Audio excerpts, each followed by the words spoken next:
سلام خدمت شما بینندگان عزیز. من مصطفی صفوی هستم، افسر پلیس شهر تورنتو. در خدمت شما هستم با برنامه پلیس و مردم.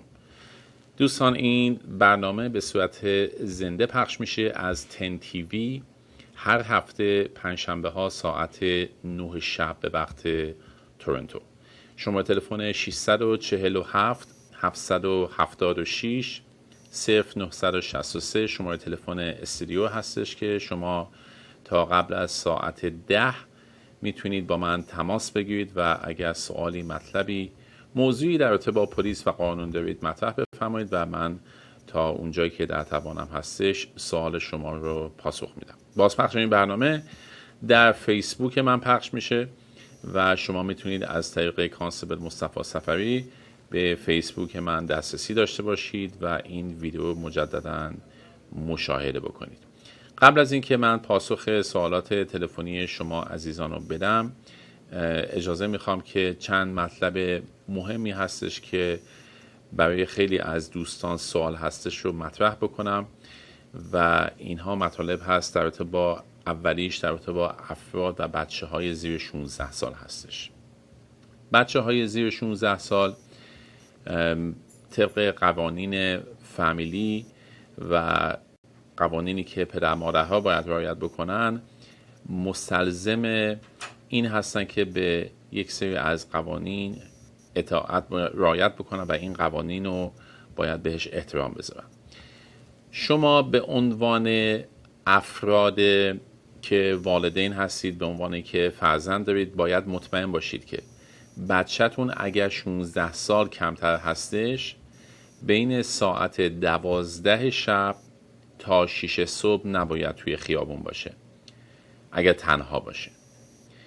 این مطلب مهمه دوستان. طبیعتاً منطق این قضیه این هستش که مسئله سیفتی خودشون هستش، ولی شما به عنوان پدر مادر موظف هستید که بچه‌تون رو سوپروایز بکنید، کنترل بکنید و نذارید که بعد از ساعت 12 شب تنهایی در خیابون باشن تا ساعت 6 صبح. تو این ساعتها بچه ها اجازه ندارن که زیر 16 سال تنها باشن. زمانی میتونن بچه ها از خونه بیرون باشن که یه نفر بالای 18 سال باهاشون باشه یا والدینشون. این فرد بالای 18 سال میتونه برادرشون باشه، میتونه خواهرشون باشه یا کسی باشه که این مسئولیت رو قبول بکنه که از این بچه زیر 16 سال مواظبت بکنه. اگر ما بچه های زیر 16 سال رو ببینیم که بعد از ساعت 12 شب بیرون هستن، میتونیم این بچه ها رو ببریمشون با خودمون به محل امن یا اینکه ببریم خونه خودشون و پدر مادرهاشون قطعاً به هر حال ما باید باشون صحبت بکنیم. احتمال داره که پدر مادرشون جریمه های نقدی بشن و کار دیگه ای که ما باید بکنیم در یه همچین مواردی به Children AIDS Society باید گزارش بدیم. Children AIDS Society یک ارگانیزیشن یا یک نهادی هستش که بچه ها رو مانیتور میکنه و پدر مادرها که زیر 16 سال، بچه‌هایی که زیر 16 سال هستن و پدر مادرهاشون رو که مطمئن باشه که پدر مادرها وظایفشون رو به درستی انجام میدن. این ارگانیزیشن قدرت داره که حتی در مواقعی بچه ها رو از خونه خارج بکنه و به مکانهایی ببره که بهشون میگن فاستر هوم یا مکانهایی که خودشون ترجیح میدن و بچه ها رو اونجا ازشون مواظبت بکنن. این زمانی هستش که این نهاد تشخیص میده که این پدر مادرها شایستگی مواظبت از فرزندانشون رو ندارن و در بزرگ کردن بچه هاشون قصور میکنن. در ابتدا به ساکن نماینده هاشون که مشاوره ها هستن میان خونه، صحبت میکنن با شما و با پدر مادرهایی که احساس میکنن که شاید اینها خطایی کردن. در معمولا جلسات اول جلسات های آموزشی هستش، ولی اگر این خطا تکرار بشه بعد باید عکس العمل‌های دیگه‌ای نشون بدن که طبق قانون اینها اجازه دارن که بچه رو از پدر مادر جدا بکنن. امیدوارم که این اتفاق برای کسی نیفته. بنابراین من خواهش میکنم که خودتون رو با این قوانین آشنا بکنید، چون شما به عنوان پدر مادر مستلزم این هستید که به قوانین کانادا احترام بذارید و این قوانین این هستش که بچه هاتون رو باید مواظب باشید که مثلا بعد از ساعت 12 شب تنها بیرون نرن، یا تنها توی خونه نمونن، یا تنها توی ماشین نمونن، یا فرض بفرمایید که شما باید طبق قانون واسه این بچه ها شرایطی آماده بکنید که حتما غذاشون باید همیشه آماده باشه، باید همیشه مکانشون باید آماده باشه و خدمت شما شود که شما اجازه ندارید که برای تنبیه فرزندانتون به فرض بچه هاتون رو در یک اتاق حبس بکنید. اینها اعمال غیر قانونی هستش و به حال قانون با این قضیه مبارزه میکنه. مطلب بعدی که من میخوام عرض کنم خدمتتون در رابطه با مسائل رانندگی هستش و مسائل بیمه اتومبیل. فرض بفرمایید که یک اتومبیلی شما دارید، به نام شما هستش ولی بیمه اتومبیل اون کنسل شده یا اصلا بیمه نداره. اگر شما این اجازه رو به کسی بدید که اتومبیل شما رو رانندگی بکنه، با توجه به این که شما آگاهی دارید این اتومبیل اینشورنس نداره و بیمه نداره، شما طبق قانون خدمت شما شود که دچار مشکل میشید و جریمه نقدی به شما تعلق میگیره. خدمت شما شود که قانون مشخص هستش که طبق قانون بهش میگن Compulsory Insurance Act of Ontario که هیچ کسی حق نداره که اجازه بده کسی اتومبیل بدون بیمه داشته باشه و رانندگی بکنه. اگر ما این موضوع ببینیم و این اتومبیل رو متوقف بکنیم، خب طبیعتا اون کسی که اتومبیل رو داره رانندگی میکنه بهش جریمه تعلق میگیره و اون شخصی هم که شاید شما اصلا توی خونه نشسته باشید که اجازه داده که این راننده از این اتومبیل استفاده بکنه، اون هم خودش بهش یک جریمه داده میشه که مبلغی نداره جریمش. ما مستقیما این افراد رو روانه دادگاه میکنیم و در دادگاه حداقل $5,000 جریمه نقدی براشون میبرن تا مبلغ $10,000 و این کار اگر تکرار بشه و ادامه داشته باشه حتی دادگاه این اجازه داره که برای این شخص خاطی زندانی هم ببره. بنابراین من خواهش میکنم که خیلی دقت بکنید که اگر اتومبیلتون اینشورنس نداره و گذاشتیدش توی پارکینگ، مطمئن باشید که کسی از این اتومبیل استفاده نکنه. ولی اگه شما بگید که خب حالا من که پشت این ماشین نمیشینم، برای من مهم نیستش، حالا بذاریم حالا همسایه من مثلا بره تا سر خیابون خریدشو بکنه برگرده، این کار غیر قانونی هستش و جرم محسوب میشه.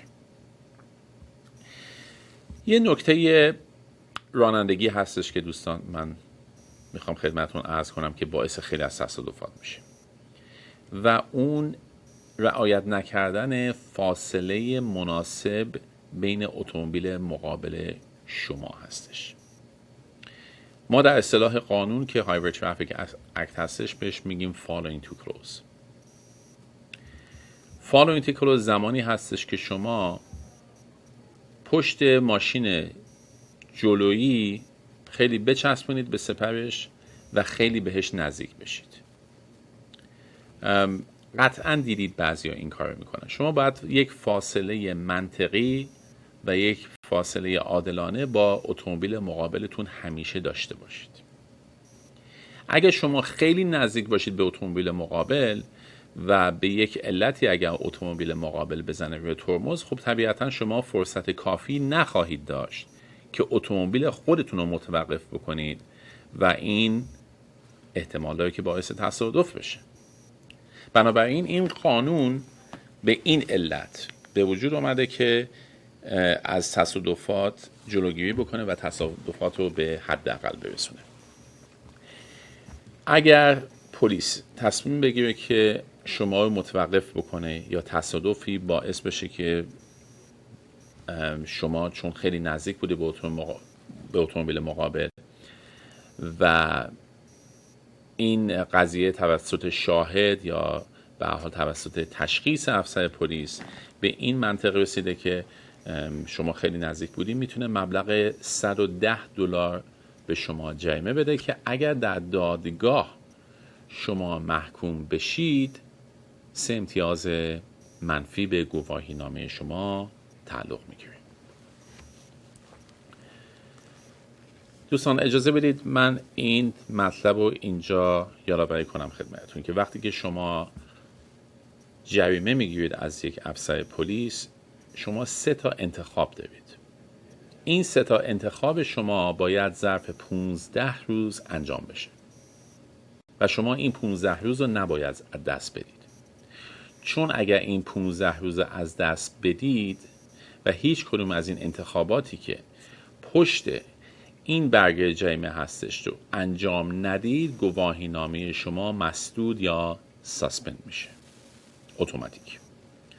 بنابراین آپشن اولتون اینه که شما این مبلغ رو بپردازید، ولی یادتون باشه با پرداخت اون مبلغ در واقع شما اون گناه رو به گردن گرفتید، چون جریمه‌ای که ما صادر میکنیم صرفاً یک دیدگاهی هستش که اون افسر پلیس نسبت به شما داشته و اون افسر پلیس معتقد بوده که طبق فلان قانون که اون بندش رو می نویسه چه سکشنی هستش، چه قانونی هستش، همه اینا رو اونجا توی جریمه شما نوشته شده که شما کدوم قانون رو به دیدگاه یک افسر پلیس شکوندید.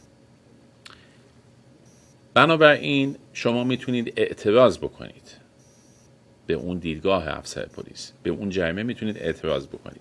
این به این معنا نیستش که شما از افسر پلیس در واقع دارید شکایت میکنید.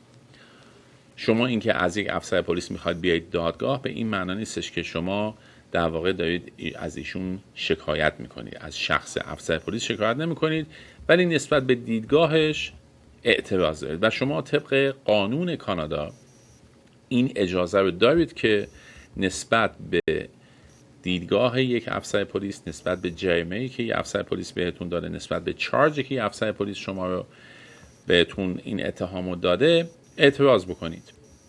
هیچ رکوردی براتون نمیشه و هیچ مسئله هم برای اون افسر پلیس نیستش.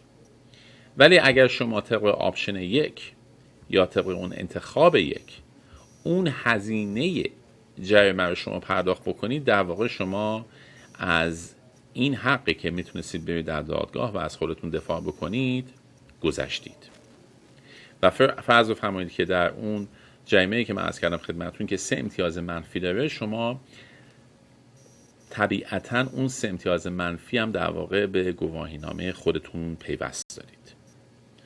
بنابراین خیلی دقت بکنید. بعضی‌ها تصور میکنن که خب حالا ما اگر این هزینه رو بدیم دیگه خیالم راحت میشه، تموم شد رفته. نه، شما وقتی که جریمه رو پرداخت بکنید در واقع گناهی خودتون رو یا اون خطایی که افسر پلیس بهتون اتهام زده رو شما قبول کردید. ولی شما آپشن های دیگه ای دارید که میتونید برید دادگاه و از حق خودتون دفاع بکنید، یا یک آپشن دیگه ای هستش به اسم early resolution که میتونید شما برید در دادگاه و به فرض مثال بعضی از چارج ها، همه این خطاها نیستش، بستگی داره که شما چیکار کرده باشید، ولی در مواقعی هستش که شما میتونید با نماینده دادستان صحبت بکنید، یک میتینگ کوچیک داشته باشید، به هر حال ازشون بخواید که آیا بهتون میتونن یک انتخاب دیگه بدن، بهتون میتونن تخفیف بدن، هزینه جریمتون رو مثلا کم کنن، پوینتاش رو کم بکنن. این اختیار رو اون پراسیکیوتور یا اون نماینده دادستان داره که بهتون بده. مثلا فرض بفرمایید جریمه $110 میتونه نصفش بکنتش $55. 3 تا پوینت رو میتونه 2 تاشو برداره و بکنتش 1. این صرفاً در دادگاه صورت میگیره، نه در پلیس استیشن، نه در اداره پلیس. افسر پلیس زمانی که اون برگه جریمه رو خدمت شما میده دیگه این اختیارات از دست اون تموم شده، بقیه مسائل به عهده دادگاه‌های استانی ما هستش. بنابراین من خواهش میکنم که وقتی که اگر پلیس بهتون جریمه داد، خونسردی خودتون رو حفظ کنید، جریمتون رو قبول بکنید، چون بحث کردن و گفتگو کردن با افسر پلیس توی خیابون شاید نتونه خیلی مشکل شما رو حل بکنه. وقتی که رفتید منزل، بخونید اون آپشن ها رو. به هر حال پارالگال و وکیل هایی هستن در سطح شهر، شما میتونید باشون مشورت بکنید و بهتون این راهنمایی درست رو بدن که چیکار باید بکنید. موضوع بعدی که خدمت شما من میخوام عرض کنم در مورد این هستش که ما اگر کسی رو تهدید بکنیم چه اتفاقی برامون میفته. ولی قبل از اینکه این مطلب رو عرض کنم خدمتتون، اجازه بدید با یکی از بینندگان صحبت بکنیم و من به ادامه مطالب میپردازم. خواهش میکنم بفرمایید. دو خط هستید دوست عزیز. سلام قربان، خسته نباشید. سلامت باشید. شما خوبه؟ یه سوال ازتون داشتم، البته دو تا سواله. اولا که این در مورد گواهینامه شما توضیح دادین، این نمرات منفی بعد از چند مدت پاک خواهد شد و این که اگر احیانا ما فرضاً یه شکایتی به دادگاه بکنیم از لحاظ جریمه، اگر دادگاه نپذیره، آیا مبلغ جریمه ما 2 برابر میشه یا بیشتر میشه مبلغی که باید بپردازیم یا خیر؟ خیلی متشکرم. من از تلویزیون گوش میدم. تشکر. نظر لطفا. متشکرم. خواهش میکنم. حضور شما اگر شما در آنتاریو زندگی میکنید، البته اکثر استانهای ما به همین شکل هستش، ولی من آنتاریو مطمئن هستم. اگر شما در آنتاریو زندگی میکنید، پوینت های شما تا 2 سال میمونه روی گواهی نامتون، حداقل. بعد از 2 سال از زمانی که شما کانویکت میشید و محکوم میشید، 2 سال این پوینت ها رو روی گواهی نامه شما میمونه و بعدش هم صفر میشه. در دادگاه به شما 2 تا آپشن میدن. یکی از آپشن ها این هستش که شما میتونید از حق خودتون دفاع بکنید و کاملا منکر قضیه بشید. مثلا یه افسر پلیس شما رو دیده که از استاپ ساین عبور کردید. قاعدتا شما باید در سر استاپ ساین صبر بکنید و 3 ثانیه باید این ور نگاه بکنید و اگه امن بود ادامه مسیر بدید. فرض بفرمایید که این استاپ ساین رو رد کردید و سرعت شما مثلا 10 کیلومتر بوده. سرعت شما باید به 0 برسه. این دیدگاه افسر پلیسه که افسر پلیس میگه سرعت شما 10 بوده. و به هر حال شواهدی داره افسر پلیس. افسر پلیس نوت می‌نویسه برای خودش و این نوت ها رو شما میتونید بگیرید و کپیشو بگیرید و بخونید که افسر پلیس چی نوشته، چه شواهدی داشته. ماها باید اینو تمام این موارد رو بنویسیم که حتی رنگ اتومبیل شما چی بوده، شما شرایط آب و هوا چی بوده. این میشه شواهد ما. حالا شما اگه میخواد برید در دادگاه و میخواید از حق خودتون دفاع بکنید، به هر حال معمولا یه همچین مواردی نیاز داره که شما با یک وکیل قبلش مشورت بکنید، چون اگه شما وکیل نباشید کار آسونی نیستش که بخواید شما برید ترایل، به خاطر اینکه یک زبان دیگه ای صحبت میکنن، یک اصطلاحات قانونی دیگه ای صحبت میکنن توی دادگاه که شاید احتمال باشه شما یه مقدار دچار سردرگمی میشید. فرض فرمایید که جریمه‌اش هست $110. اینو به شما میگن که اگر شما این دیل ما رو قبول کنید، مثلا ما این دیل شما رو میکنیم مثلا $50 $55 و شما قبول میکنید که گناه کردید، این اشتباه کردید، استاپ ساین رد کردید، ما $50 برای شما قبول میکنیم و اون پوینتاشو از بین میبریم. ولی اگر شما برید بگید که من میخوام از خودم دفاع بکنم و میخوام منکر این قضیه بشم و میخوام بگم که اصلا کلا افسر پلیس اشتباه کرده یا به هر حال اون شواهدی که ایشون نوشته شواهد درستی نیستش، قاضی و دادگاه به شما این اخطار میده که اوکی مسئله نیستش، ولی یادتون باشه این $110 تا $500 دادگاه میتونه افزایش بده اگر شما محکوم بشید. در واقع پاسخ به سوال شما هستش که بله میتونن افزایش بدن در دادگاه، چون شما الان دارید در واقع وقت دادگاه رو میگیرید. در واقع شما الان اینجا دارید به قول معروف این ریسک رو انجام میدید که میخواید بیگناهی خودتون رو ثابت بکنید با توجه به اینکه اون افسر پلیس تا اونجایی که تونسته شواهد رو بر اساس واقعیت نوشته. ولی اگه شما شاهد دارید و مطمئن هستید که این کارو نکردید، خب میتونید برید توی ترایل از خودتون دفاع بکنید، ولی این ریسک هستش که اگر محکوم بشید اونجا، این مبلغ $110 دیگه برای شما آپشن نباشه و اون مبلغ رو دادگاه میتونه افزایش بده. به خاطر همینه که خیلی از جریمه های ما رو نگاه میکنید، مثلا میگن $200 تا $1000. چرا؟ چون از $200 شروع میشه. در دادگاه اگه شما محکوم بشید مبلغ رو تا $400-500 قاضی اجازه داره که افزایش بده. این بستگی به نماینده دادستان داره و بستگی به اون قاضی که به کیس شما رسیدگی میکنه. عرض کردم خدمتتون در مورد تهدید به مرگ. تهدید به مرگ مسئله جنایی هستش، از مسئله ترافیک میان بیرون.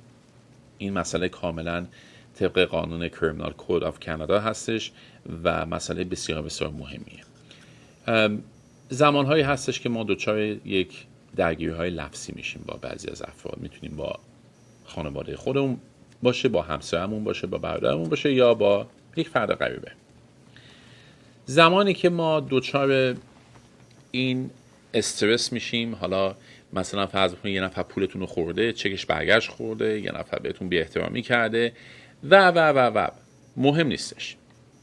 این عصبانیت شما بعضی از مواقع به حدی میرسه که از کنترل شما خارج میشه که شما چی میگید و مواردی ما زیاد میبینیم که تهدید به مرگ میاد جلو. مثلا طرف میگه که این چک شما اگر تا هفته دیگه نقد نشه من میزنم میکشمت، یا میزنم مثلا دست و پاتو میشکنم. شما در این مرحله دارید الان یک جرم جنایی انجام میدید، حتی اگر نیت کشتن هم نداشته باشید، حتی اگر نیت دست و پا شکستن هم نداشته باشید.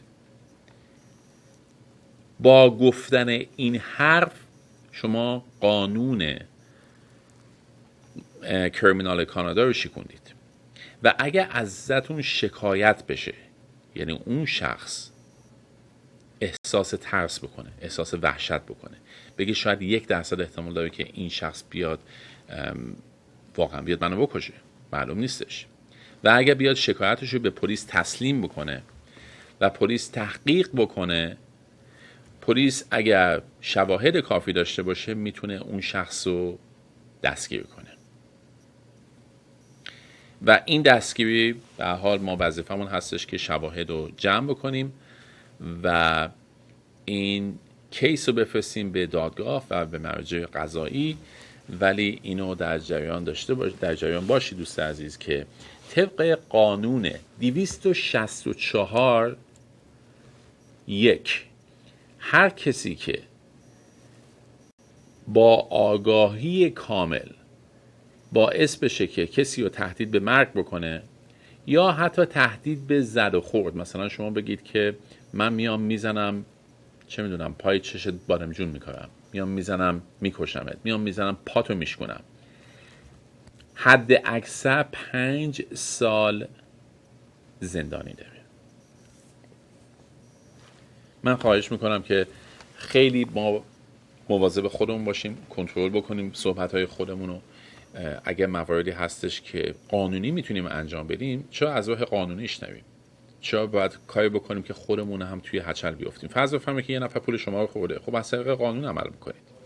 شما میتونید طرفو ببرید دادگاه، شواهدی دارید ازش و کارش انجام بدید. یا با همسرتون مثلا دچار اختلاف هستید، با خانواده‌تون دچار اختلاف هستید، ولی از لفظهای تهدید آمیز من خواهش میکنم استفاده نکنید، چون اگر اون شخص از شما شکایت بکنه و پلیس شواهد کافی داشته باشه، این پتانسیال هستش برای شما که شما طبق قانون کریمینال کود کانادا دستگیر بشید و روانه زندان بشید و اگر محکومیت داشته باشید اینجا براتون کریمینال رکورد یا سوء پیشینه خواهد شد که من بارها صحبت کردم که چقدر این میتونه در زندگی شما منفی باشه و چقدر تأثیرات بسیار سوئی در زندگی شما داشته باشه، من جمله گرفتن شغل، مسافرتتون به آمریکا، مسئله سیتیزنشیپ و هزاران مسئله دیگه. اگر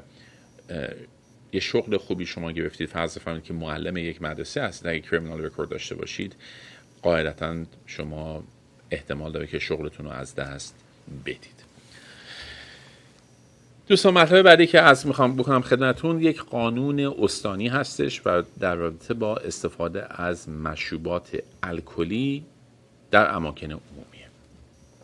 همونجور که میدونید ما در کشوری زندگی میکنیم که مصرف مشروبات الکلی آزاد هستش، ولی وقتی که این آزادی رو برای ما آوردن، قوانینی هم در کنارش نصب کردن که این قوانین محدود میکنه مشروب خوردن رو. یکی از محدودیاتش، منهای این که شما اجازه ندارید مشروبات الکلی مصرف بکنید و رانندگی بکنید، اینه که در اماکن عمومی هم شما اجازه ندارید که از مشروبات الکلی استفاده کنید، حتی واین، حتی مثلا شراب. فرض فرمایید که تابستونه، تشریف میبرید توی پارک لزلی، باربیکیو را میندازید، کبابی، به قول معروف نون و پنیری، میرید اونجا میشینید. شما اجازه ندارید در این پارک مثلا با خودتون هم آبجو ببرید. حالا اگر به حال شما دیدید، این به این معنی نیستش که این کار قانونه. این کار غیر قانونیه. قانونش قانون پروینشیال هستش، قانون خدمت شما عرض شود که استانی هستش، جزء قوانین جنایی نیست، ولی پلیس میتونه با شما برخورد بکنه. مثلا شما توی خیابون نمیتونید مشروب بخورید. مشروب خوردن باید در اماکنی باشه که لایسنس داشته باشن، یا در منزلتون باید باشه، یا در رستوران ها، جاهایی که شما اگر این دفعه رفتید دقت میکنید که نوشتن اونایی که لایسنس لیکور لایسنس اکت دارن، لایسنسشون اونجا به تابلو زدن، به دیوار زدن که ما اجازه داریم در این رستوران یا در این کاباره یا در این دیسکو یا در این نایت کلاب مشروب سرو بکنیم. اینا باید اجازه بگیرن که به حال شرایط خاص خودش داره. افراد خاطی $125 جریمه نقدی میشن. این به این معنی نیستش که برای شما سوء پیشینه بشه. سوء پیشینه خدمت شما شاید کریمینال رکورد براتون نمیشه، ولی به هر حال در سیستم پلیس ثبت میشه. البته ما اینو با کسی شیر نمی‌کنیم و به کسی نمیدیم، ولی به هر حال این در سیستم ما ثبت میشه. من خواهش میکنم که اگر تا به الان این کار میکردید بیشتر دقت بکنید و یادتون باشه که مشروب و صرفا باید در منزل یا در مکانهایی که لایسنس دارن باید از شما استفاده بکنید. در اتومبیل نمیتونید استفاده کنید، در قایق نمیتونید استفاده بکنید، در پارک نمیتونید استفاده بکنید، توی خیابون نمیتونید راه برید و مشروب بخورید، توی سابوی اجازه ندارید این کار بکنید.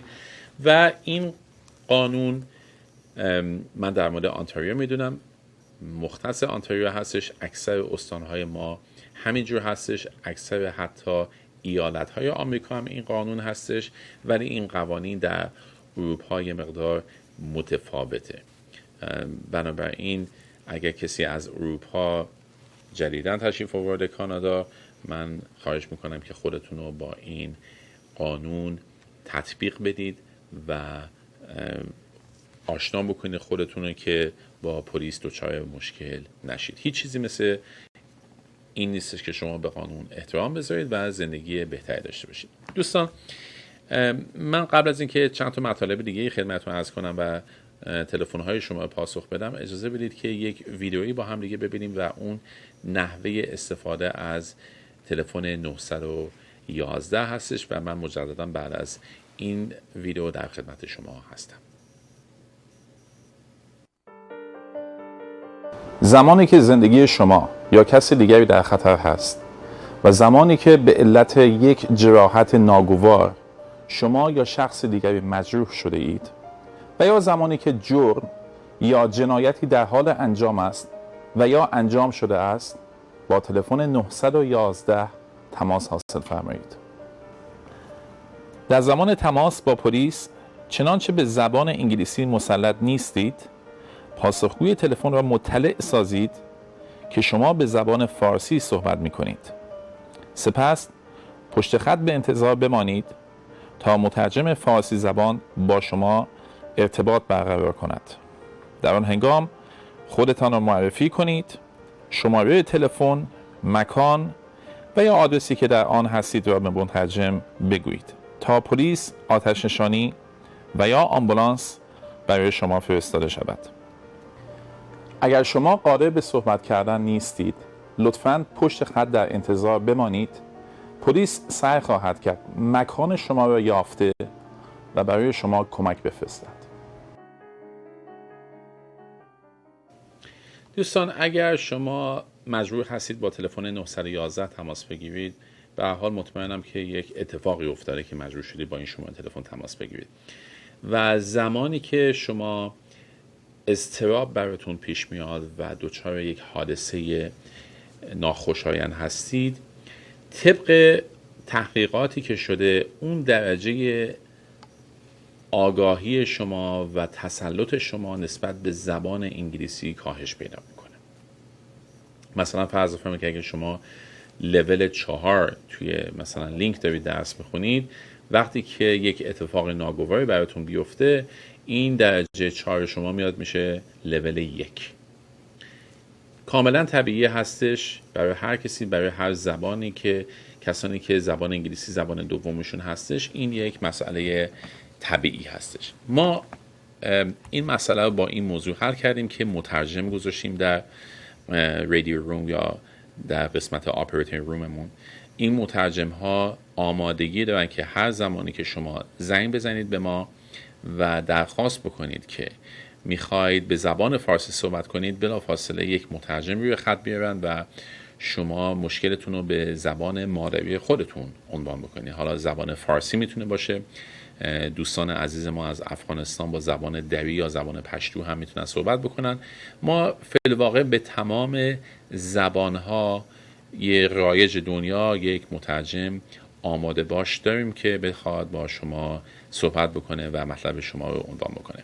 ولی مطلبی که من خیلی اینجا میخوام بروش تاکید بکنم این که فرق ایمرجنسی و نان ایمرجنسی رو باید شما تشخیص بدید و اگر مسئله شما ایمرجنسی نیستش، من خواهش میکنم تحت هیچ شرایطی شما تلفن 911 ما رو اشغال نکنید. اجازه بدید با بیننده که قبلا صحبت کردیم مجددا صحبت بکنیم. بفرمایید، خواهش میکنم. سلام قربان، سلام از زنده باشید. یه سوال داشتم از فرمودهای شما که راجع به مشروبات الکلی از کار کنین چیزها پرسیده بودین. میخوام ببینم، من حال مونتریال زندگی میکنم، اصلا ایالت اونتاریو نیستم. بله. اگر پیکنیکی بریم و ما یعنی حتی آبجو رو نمیتونیم مصرف بکنیم، یا اینکه میتونیم دورش یه روزنامه، یه تاوری ببندیم که حالا دیده نشه بعد مصرف کنیم، چون نمیدونم تو ایالت ما که اینجا فکر میکنم که اصلا ماریجوانا آزاده ولی مشروب رو نمیدونم. بله. اگه به شما اطلاعی دارین بفرمایید، من گوش میکنم از تلویزیون، متشکر میشم. اطاعت، خواهش میکنم. تشکر از تماستون. زنده باشین. حضور شما عرض شود که من متاسفانه در این زمینه، چون این لیکر لایسنس اکت مربوط به قانون آنتاریو میشه، من در مورد کبک نمیدونم. کبک، اجازه بدید من این توضیح کلیشو بدم. ما قوانینمون در استانهای کانادا اکثرا شبیه هم هستش جز کبک. کبک خیلی از قوانیناش با ما متفاوت هستش. حالا منهای این که زبانشون با هم دیگه با ما تفاوت میکنه، خیلی از قوانین هم تفاوت میکنه. مسئله مشروبات الکلی من میتونم تحقیق بکنم، در برنامه بعد براتون خدمت شما عرض کنم که عنوان بکنم که آیا شما اجازه دارید از مشروبات الکلی در اماکن عمومی استفاده بکنید یا نه. ولی اینکه شما اگه دورش روزنامه بپیچید، در واقع شما دارید قانون رو دور میزنید. اگر گفتن که نخورید یعنی واقعا این که نباید بخورید. حالا اینکه شما قایمش میکنید، این در واقع شما هنوز دارید قانون رو میشکنید ولی دارید خودتون رو به قول معروف قایم میکنید. اینو اگه شما در آنتاریو انجام بدید و حتی روزنامه هم دورش بپیچید تفاوت نمیکنه. مهم اینه که اون مصرف مشروب الکلی انجام میشه یا نه و پلیس میتونه و این اجازه داره که اون مبلغ $125 خدمتتون بده. در مورد ماریجوانا یا ماریجوانا به زبان فارسی، این قانون فدرال هستش. حالا اجازه بدید من یه مقدار این قضیه باز بکنم. ما قوانین ما به طور کلی 3 قسمت تقسیم میشه. یه سری قوانین کشوری هستش که میگیم قوانین فدرال. به عنوان مثال قوانین مواد مخدر قوانین فدرال هستش. در کلیه کشور کانادا از سر تا سرش همش یکیه. فرض بفرمایید که اگه شما اینجا یه نفر با مش بزنید، مثل اینه که شما در ونکوور یه نفر با مش زدید. این جزء قوانین جنایی هستش و قوانین فدرال هستش. بعد از قوانین فدرال ما قوانین استانی داریم. استان با استان قوانینش فرق میکنه. مثلا شما اگر سرعت غیر مجاز در آنتاریو برید، هزینه جریمه‌اش خیلی فرق میکنه با اینکه اگر شما سرعت غیر مجاز در نیوفلند برید. تفاوت میکنه. بعد یه قوانین دیگه هست، قوانین شهریه. شهر با شهر یه سری قوانینش تفاوت میکنه. مثلا پارکینگ تیکتی که شما در تورنتو میگیرید، مبلغش با پارکینگ تیکتی که در میسیساگا میگیرید تفاوت میکنه. پارکینگ تیکتی که در مونترال میگیرید با شهر کبک متفاوت هستش.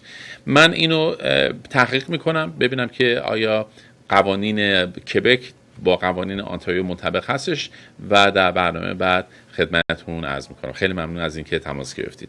بفرمایید، خواهش میکنم. شما به خط هستید. شبتون بخیر. یه سوال داشتم در مورد تیکت رانندگی میخواستم بپرسم. میتونم سوال کنم؟ استدعا میکنم. بفرمایید، خواهش میکنم.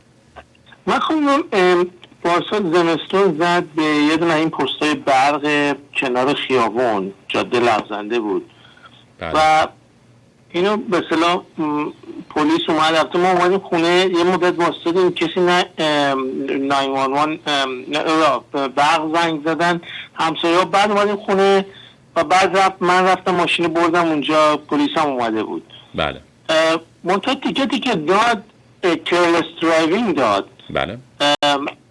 و بعد ما یه پارالایل کیسی هم گرفتیم. اینا رفتن تو جلسه اول، اینا میخواستن تخفیف بدن به این که مثلا کمترش بکنن بله، جاده رو مثلا با خطرناک، چون یه تابلو رانندگی هم بود اونم شکسته بود. منطقه ما قبول نکردیم برای اینکه گفتیم این کیرلس درایوینگ نیست و ما اومدیم خونه گزارش دادیم. وقتی تو پلیس به اون خاطر اونجا جریمه به اون که اطلاع ندادیم نه، ولی اینا میخواستن تیکت رو بسا بیارم خواهیم به این که ما چون اطلاع ندادیم و جاده رو رها کردیم رفتیم به اون تخفیفش بدن. بهش میگن fail to report for accident. جان؟ بهش میگن fail to report for accident. شما در واقع باید بله. ولی اینو نگفتن. یه چیزی گفتن که جاده رو به اصطلاح در حالت خطرناک رها کردن چون اون تابلو شکسته بود به اصطلاح به این. ولی اومده بودن خونه من گزارشم داده بودم، منتها همسایه هم گفته بودن در اون مسئله نبود. همین چیزای ماشین داشتم. وقتی من برگشتم پلیس اونجا بود و داشت گزارشم مینوشت و از همسایه سوال میکرد. ولی سوال من اینه که حالا ما اینو قبول نکردیم و به اصطلاح یه دادگاهی حالا تشکیل میشه بعداً. اگه تو اون دادگاه معلومه که کیرلس درایوینگ نیست، آیا کیس دیسمیس میشه یا برمیگرده اون چیزی که اینا گفته بودن که به اصطلاح جاده رو رها کردین در حالت خطرناک و اینا؟ چون چند تا جریمه داده اون افسر پلیس بهتون؟ چند تا برگه جریمه داده بهتون؟ یکی داده یا دو تا داده؟ یه دونه داد و فقط یک جریمه نبود. اونو داد دادگاه، سامان داد که بریم دادگاه. خودش اونجا هیچ جریمه نداد. بله، یعنی شما یک دونه چارج دارید و اون کیرلس درایوینگ هستش طبق اون سکشن 136 هایوی ترافیک اکت. شما اگر بتونید در دادگاه شواهد کافی داشته باشید که کیرلس نبودید، اون کیس شما کاملا دیسمیس میشه، از بین میره.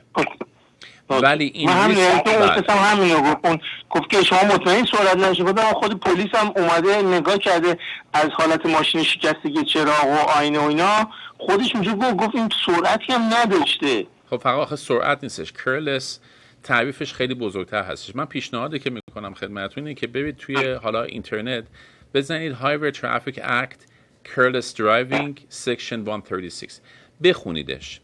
2 صفحه هستش که به شما میگه Careless Driving یعنی چی. Careless Driving به طور خلاصش و اگر در یک جمله بخوام بگم، هر کاری که باعث بشه که شما حواستون شیشتونگ جمع رانندگی نباشه کیرلس هستش. سرعت غیر مجاز یکی از فاکتورهاش هستش.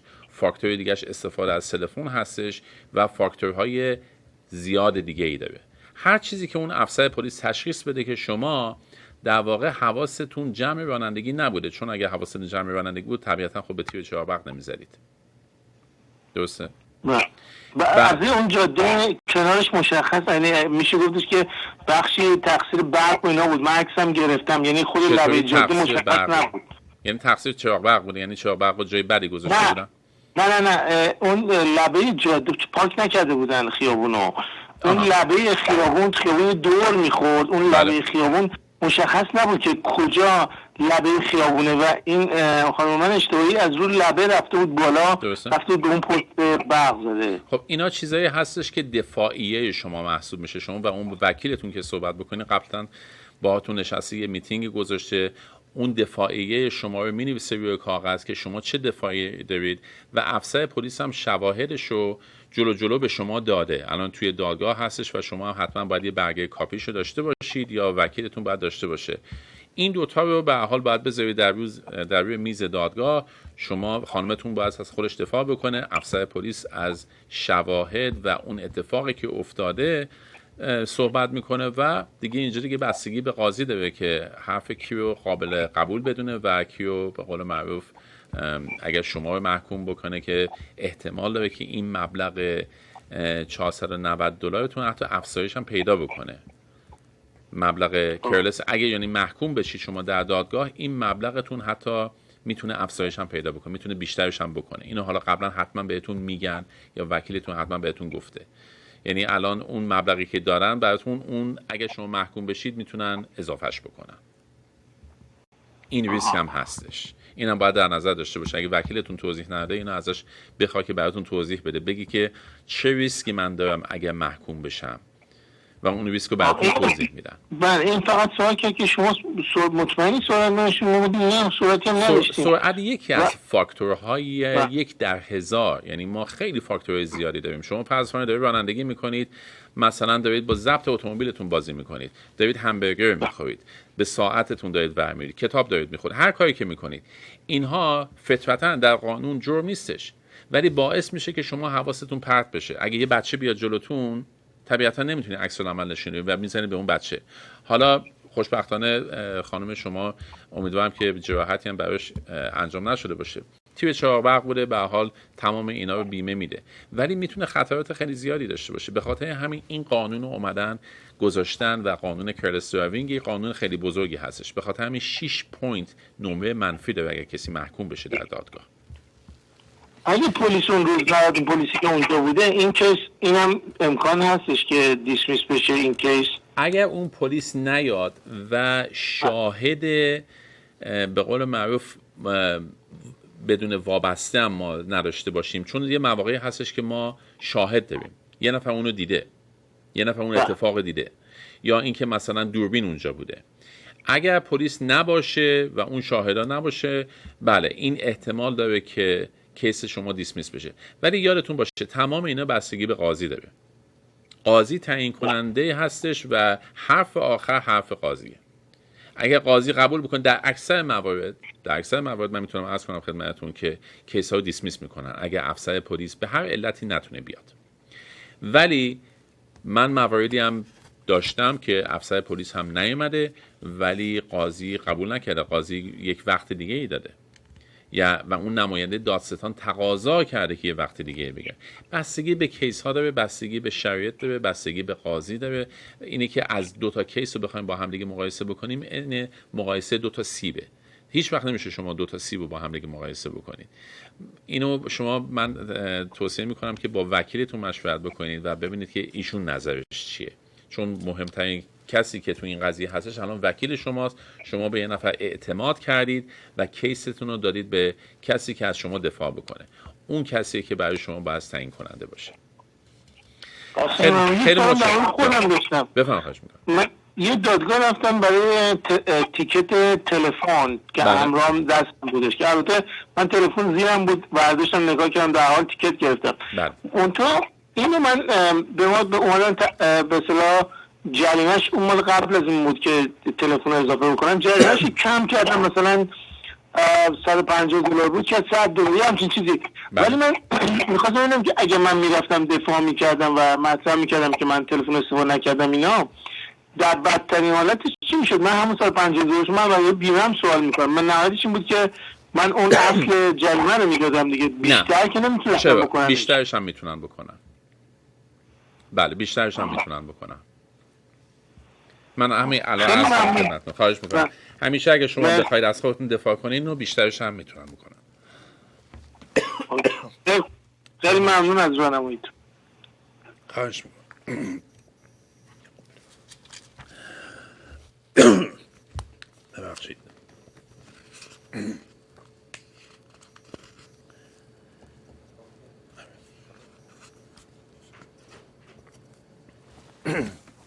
ببخشید بینندگان عزیز، من اینجا یه مقدار گرم هستش توی استودیو، ما صدامون گرفت. حضور شما عرض شود که این برنامه به طور زنده هفته آینده ساعت خدمت شما عرض شود که 9 شب پخش میشه و شما میتونید باز پخش این برنامه رو از طریق فیسبوک نگاه بکنید و میتونید که خدمت شما عرض شود که از طریق فیسبوک این برنامه منو ادامه پیدا بکنه. عذر میخوام. و ما هر هفته ساعت 9 شب این برنامه رو اجرا میکنیم. سوالی، مطلبی، چیزی دارید که باعث بشه که دیگران هم بتونن استفاده بکنن از این سوال، من خواهش میکنم که سوالاتتون رو در این برنامه مطرح بکنید. و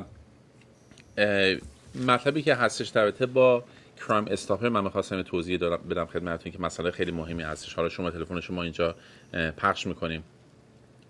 ما یک شماره تلفنی داریم برای افرادی که میخوان زنگ بزنن به پلیس ولی نمیخوان اسمشون فاش بشه. این شماره تلفن هست 416 222 84 77.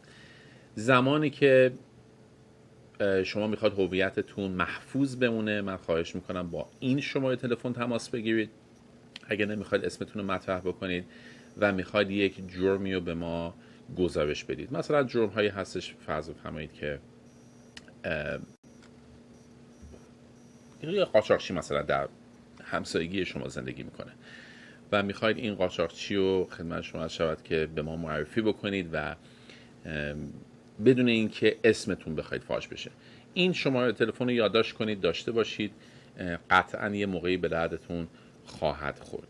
و همونجوری که عرض کردم خدمتتون، نیاز نیستش که خودتون معرفی بکنید، شماره تلفن خودتون نیاز نیست بدید و این کاملا محرمانه هستش.